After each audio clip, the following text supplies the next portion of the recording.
नमस्कार। Public news में आपका स्वागत है। मैं हूं कुमार अमिताभ।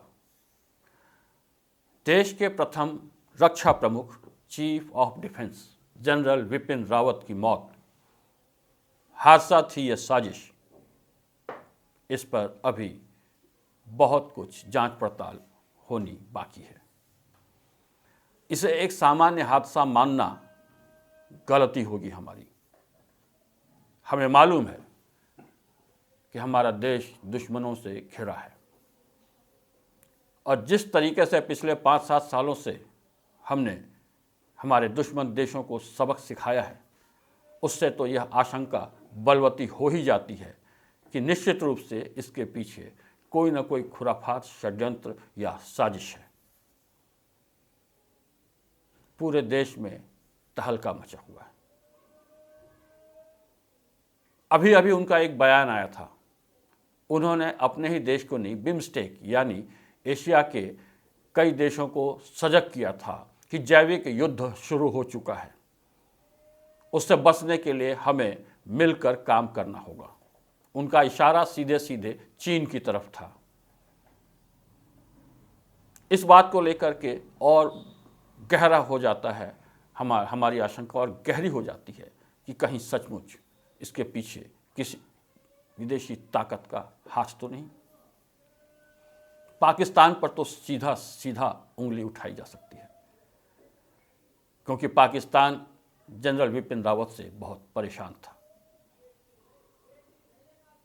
खासकर विपिन रावत आतंकियों के खिलाफ जिस तरीके से कार्रवाई करते थे और जिस तरीके से उन्होंने लगातार सफलताएं पाई थी भारत में, जिस भारत के शहर शहर में कभी बम ब्लास्ट हो जाया करते थे, आतंकी हरकतें, घटनाएं हो जाया करती थीं, उनको इतना मुक्त करने में जो सफलता विपिन रावत ने पाई है, उसका जवाब नहीं।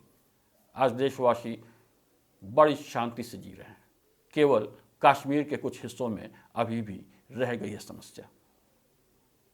अब वो दिल्ली, मद्रास, बंगलोर कहीं पर भी हमला करने में सक्षम नहीं है, जिस तरीके से वो कर दिया करते थे। मुंबई पर भी उन्होंने बहुत ही घातक हमला किया था। पाकिस्तान के ऐसे षड्यंत्रों को जनरल बिपिन रावत ने शांत कर दिया था। चीन के भी पूर्वोत्तर की तरफ से आतंकवादियों को बढ़ावा देने के कोशिशों को उन्होंने नेस्तनाबूद कर दिया था। बर्मा की सीमा में घुसकर चीन प्रेरित आतंकवादियों को जिस तरीके से समाप्त किया गया, उनको कैंपों को समाप्त किया गया, उसका जवाब नहीं। वह हमारे पहले रक्षा प्रमुख थे। सीडीएस का पोस्ट क्रिएट होते ही उन्हें सबसे पहले चुना गया था। इससे पता चलता है कि वो कितने महान थे, कितने महत्वपूर्ण थे इस देश के लिए। जिस हेलीकॉप्टर की दुर्घटना हुई है, जिस हेलीकॉप्टर में वो थे, वह टेक्निकली बहुत ही साउंड, बहुत ही मजबूत, बहुत ही बेहतर हेलीकॉप्टर माना जाता है। उस हेलीकॉप्टर के दुर्घटना के चांसेस ही बहुत कम है, नहीं के बराबर है।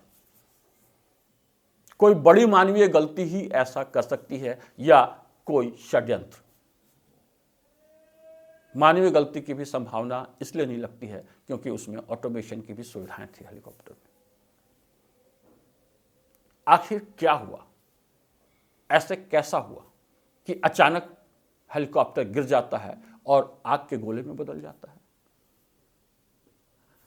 कहीं ना कहीं इसमें कोई ना कोई साजिश की तारें नजर आती हैं।